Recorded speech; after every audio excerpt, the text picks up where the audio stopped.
everyone knows the name Bill Gates. For decades, he was the friendly face of the tech revolution, the genius coder in the sweater, and eventually, the generous philanthropist trying to save the world. But before the charity work and the public image makeover, there was a different Bill Gates.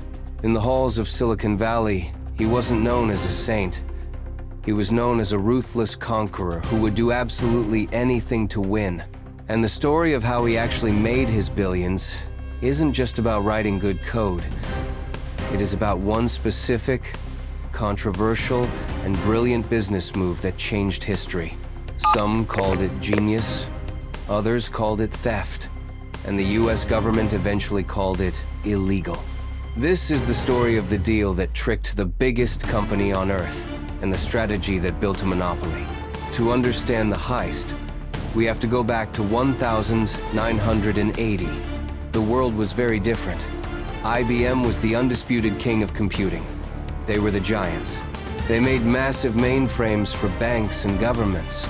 To them, personal computers for regular people were just a toy, a passing fad.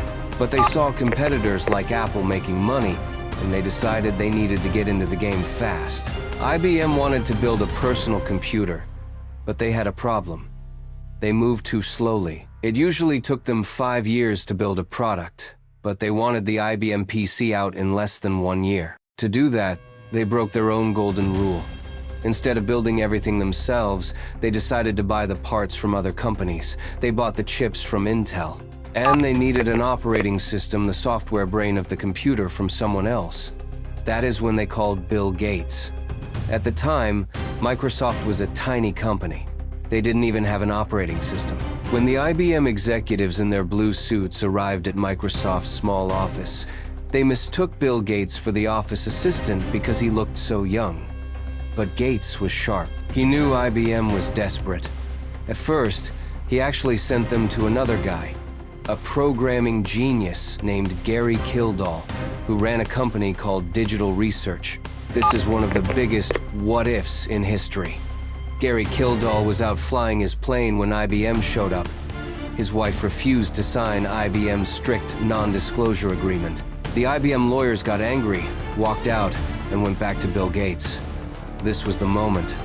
IBM asked Gates if he could provide an operating system. Gates didn't have one. He hadn't written a single line of code for it.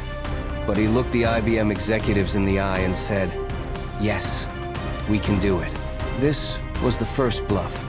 Gates knew of a small local company that had written a rough operating system called QDOS, which stood for Quick and Dirty Operating System. It was a clone of Gary Kildall's work. Gates went to that small company and bought their software for just $50,000.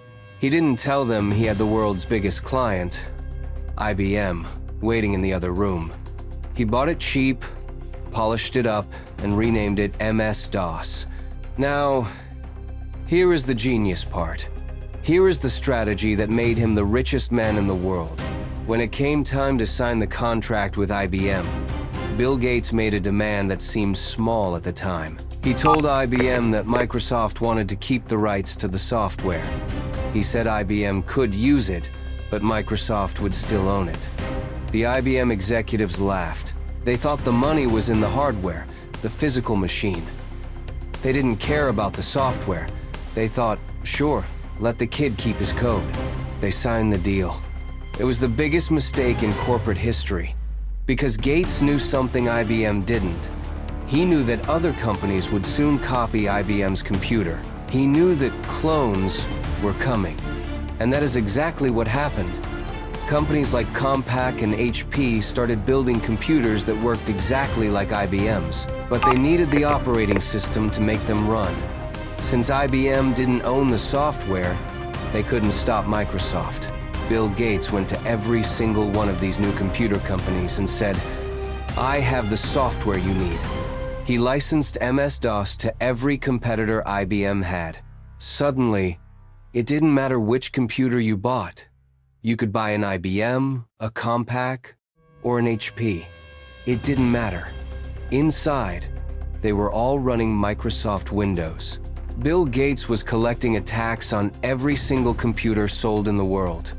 He had commoditized the hardware and monopolized the software. This strategy was ruthless, but it was legal. However, as Microsoft grew into a giant, the strategy started to cross the line. By the 1990 seconds, Microsoft was unstoppable. But Bill Gates wasn't satisfied with just owning the operating system. He wanted to own the internet. A new company called Netscape had created the web browser, and they were the kings of the internet. Bill Gates saw this as a threat. If people just lived in the web browser, they wouldn't need Windows anymore. So, he deployed a strategy that would eventually land him in court. It was called Embrace, Extend, and Extinguish. First, Microsoft embraced the internet by building their own browser, Internet Explorer. Then, they extended it by adding features that only worked on Windows. And finally, they tried to extinguish the competition. But they didn't just compete fairly. Microsoft went to the computer makers, the same ones they had made deals with years ago, and gave them an ultimatum. They told them, if you want Windows on your computers, you must include Internet Explorer, and you must hide Netscape. Since every computer needed Windows to work, the manufacturers had no choice. They were forced to push Netscape off the screen. Netscape was crushed. Microsoft had won again. But this time, the world was watching. In 1998, the United States government sued Microsoft. They accused Bill Gates of running an illegal monopoly. The trial was the biggest media event of the decade.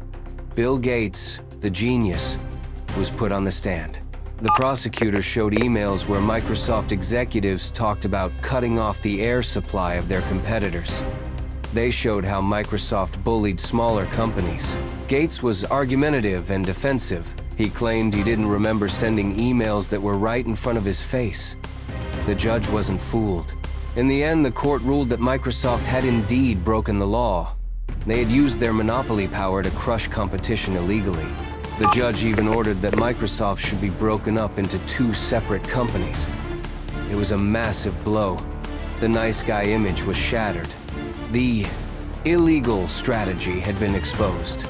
Eventually, Microsoft appealed the decision and managed to stay together. They settled with the government. But the damage was done. Bill Gates stepped down as CEO shortly after. The stress of the trial and the public backlash changed him. He shifted his focus. He took the billions he had made, billions made from that initial contract with IBM, and the ruthless tactics that followed, and started the Bill and Melinda Gates Foundation. Today, Bill Gates is known for fighting malaria and climate change. He is the wise elder of Silicon Valley. But the foundation of that immense wealth wasn't built on charity. It was built on a $50,000 purchase, a contract loophole that IBM missed, and a brutal willingness to crush anyone who stood in his way. It is a reminder that in the world of big business, the line between genius and criminal is often just a matter of who has the better lawyers. And that is the real story of how the richest man in the world got his start. Don't forget to like and subscribe our channel to hear interesting business stories. Give your valuable feedback in comments section.